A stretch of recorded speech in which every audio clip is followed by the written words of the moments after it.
सभी का मैं धन्यवाद करना चाहता हूँ। और चूंकि काम हमको बहुत तेजी से आगे बढ़ाना है, हमारे कई सम्मानित साथियों ने ये कहा कि अब दूसरे संगठन भी एक्टिव हो रहे हैं। तो ये बात हम पिछले 10 वर्षों से कह रहे हैं। जब मुझसे कोई ये प्रश्न करता था, कोई व्यक्ति, कि पहले से इतनी संस्था थी तो दूसरी संस्था बनाने की क्या जरूरत पड़ गई, तो मैं उनको उनके उत्तर में यही कहता था कि हम कंपटीशन कराना चाहते हैं पूरे देश में। जो हमारे पहले संगठन है वो निरंतर काम नहीं करते हैं या एक्टिव नहीं हैं, तो उनको भी हम प्रतिस्पर्धा में खड़ा करना चाहते हैं। वो हमें देखकर, राष्ट्रीय बौद्ध महासभा को देखकर, आरवीएम को देखकर उनको भी लगेगा कि हमें भी कुछ करना चाहिए। तो बड़ी खुशी की बात है कि आज हम अपने उस उद्देश्य में बड़े पैमाने पे सफल हुए हैं। और इसके साथ-साथ जो संगठन कभी धम्म की बात करना नहीं चाहते थे, धम्म की बात करने से उनको बहुत डर लगता था।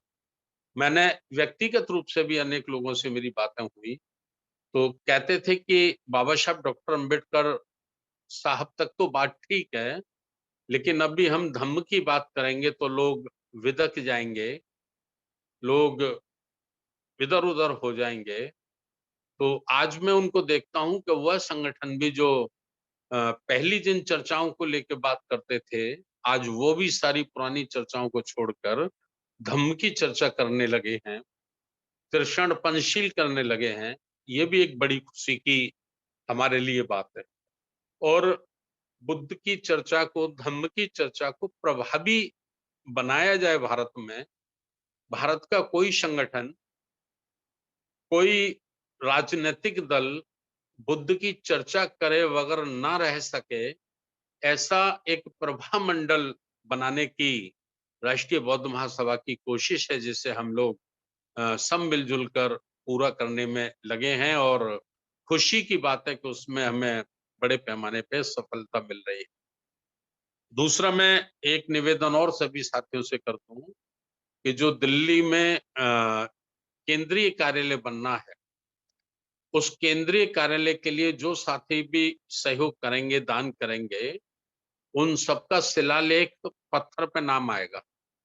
उसके एक शिलालेख पत्थर बनेगा और दानदाताओं की, जो भी उसमें धम्म दान करेंगे कार्यालय के लिए लोग, उनका बाकायदा उसमें नाम लिखा जाएगा।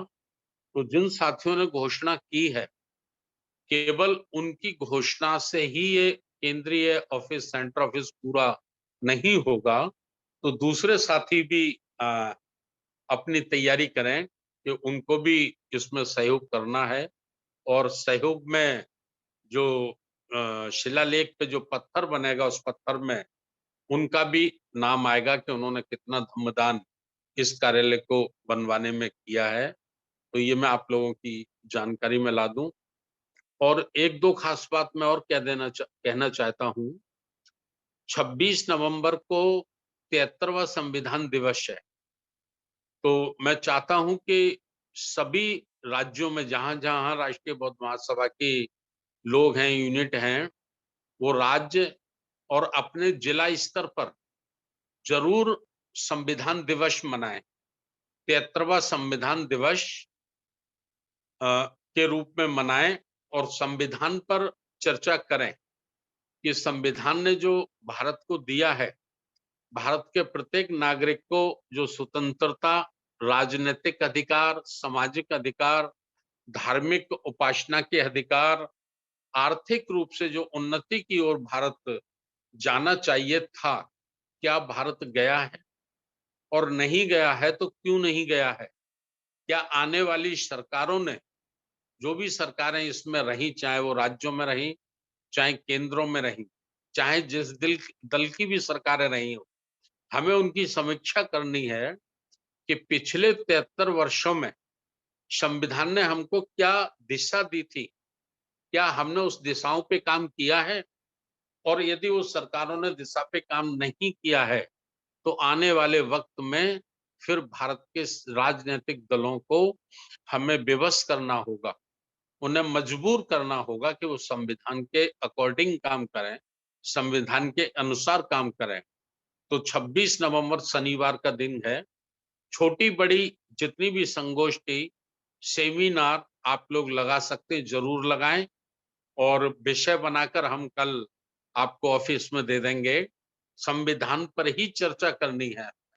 संविधान के जो आर्टिकल अ, भारत को अखंड भारत बनाने की ओर या भारत के प्रत्येक नागरिक को मजबूत बनाने की जो दिशा देते हैं, तो उनकी ओर हमें चर्चा करनी है और पेपरों में भी आप लोग दें, न्यूज़पेपर, टीवी चैनल, छोटा चैनल, बड़ा चैनल, सोशल मीडिया के साथ-साथ इलेक्ट्रॉनिक मीडिया और प्रिंट मीडिया का भी आप ज़्यादा से ज़्यादा उपयोग करें। तो ये काम आपको करना है। सोमवार 31 अक्टूबर का है। शाम को 8 बजे मैं आप लोगों से निवेदन करना चाहता हूँ कि संविधान वाचन में आप लोग ज़्यादा से ज़्यादा लोग जुड़ें।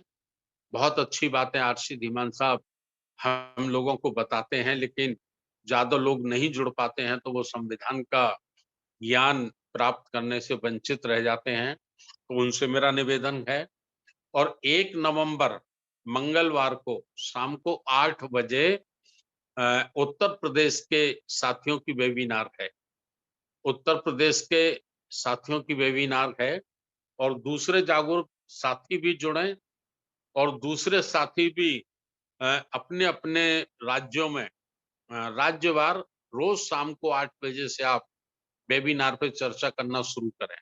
फिजिकल मीटिंगें करें जैसे कल रविवार है, कल रविवार को हमने कोई वेबिनार सिर्फ इसलिए नहीं रखी है कि आप लोग स्वतंत्र रूप से लोगों के बीच में जाके फिजिकली वर्क को अंजाम दे सकें। तो ये सब करें और खुशी की बात एक और मैं आपको बताना चाहता हूँ, 29 नवंबर को सामाजिक न्याय परिषद के माध्यम से सामाजिक न्याय परिषद जो नया संगठन बना है खास करके ओबीसी समाज को तैयार करने के लिए, तो उसके जो राष्ट्रीय हमारे संयोजक हैं भैयाजी साहब सिंह बघेल, उनका गृह जनपद है अलीगढ़। तो उन्होंने 29 नवंबर को अलीगढ़ में एक बहुत अच्छा प्रोग्राम करने की शुरुआत कर दी है और उसमें ओबीसी के बहुत सारे साथियों को बुलाया जा रहा है। जैसे खास करके मैं आपकी जानकारी में ला दूं, छत्तीसगढ़ के जो मुख्यमंत्री हैं भूपेंद्र बघेल, उनके पिताजी हैं श्रद्धेय नंद कुमार बघेल। उन्होंने अपनी स्वीकृति दे दी है उस प्रोग्राम में आने के लिए, वो आ रहे हैं। मध्य प्रदेश में प्रीतम सिंह लोधी साहब हैं, तो प्रीतम सिंह लोधी साहब ने भी अपनी स्वीकृति दे दी है, वह भी उस प्रोग्राम में आ रहे हैं। इसी प्रकार से अनेक करीब 5-7 हमारे जो ओबीसी के बड़े-बड़े लीडर हैं, इस वक़्त वो सामाजिक अधिकार के लिए, सामाजिक हिस्सेदारी के लिए जो आंदोलन कर रहे हैं देश भर में, तो ऐसे हमारे कई आदर के योग्य साथियों ने अपना समय दे दिया है। तो ये बड़ी खुशी की बात है कि उस काम को बड़ी तेज़ी से शुरुआत उसकी की जा रही है। दूसरे राज्यों के साथियों से भी मेरा ये निवेदन है, मैंने पहले वेबिनार में भी बताया था कि आप 2-2 लोगों की सामाजिक न्याय परिषद की बहुत जल्दी आप लोग टीम बना लीजिए और सेमिनार, संगोष्ठी, विचार गोष्ठी आप लोग लगाना शुरू कर दीजिए। उत्तर प्रदेश के हमारे जो संयोजक हैं आदरणीय बाबूजी राजा राम आनंद जी, उन्होंने 14 नवंबर को लखनऊ में उत्तर प्रदेश के 200 साथियों की जिम्मेदार साथियों की मीटिंग रखी है। ये दारुल सफ़ा ए विलाक लखनऊ में, तो उधर के जो साथी हैं, वो भी अपना अ, अभी से तैयारी कर लें। यूपी से संबद्ध जो भी साथी हैं, उनको 14 नवंबर दिन सोमवार समय सुबह 11 बजे, तो उनको उस मीटिंग में पहुँचना है। ए विलाक दारुल सफ़ा लखनऊ। तो ये साथी हैं और 27 नवंबर को बहुत बड़ा प्रोग्राम संविधान दिवस के अवसर पर दिल्ली की यूनिट तैयारी कर रही है, लगे हैं। डॉक्टर वीरेंद्र साहब ने आपको बता ही दिया है, 25, 26 और 27 फरवरी का 3 दिन का बौद्ध धम्म संगति समारोह बड़े पैमाने पे झारखंड की यूनिट कर रही है और उनका सहयोग पश्चिम बंगाल और बिहार की यूनिट भी कर रही है। तो ये खास बातें मैंने आपको रखी हैं और 13 जनवरी, 14 जनवरी, 15 जनवरी ये 3 दिन का युवाओं का 3 दिवसीय प्रशिक्षण शिविर नागपुर में आयोजित किया जा रहा है। तो इसमें ज़्यादा से ज़्यादा युवाओं को आप लोग वहाँ भेजने की कोशिश करें। इस शिविर को हमारे राष्ट्रीय आचार्य आदरणीय इंजीनियर किशोर बौद्ध साहब लेंगे। तो इसी प्रकार से आप सब लोग भी 26 नवंबर को सामने रखते हुए अपने-अपने राज्यों में 26 नवंबर संविधान दिवस के उपलक्ष्य में ज़्यादा से ज़्यादा कार्यक्रम आयोजित करें और उनका प्रचार-प्रसार social media, electronic media, print media के माध्यम से व्हाट्सएप, फेसबुक उसके माध्यम से ज़्यादा आप लोग उसका प्रचार-प्रसार करें। तो यही मैं निवेदन करना चाहता हूँ।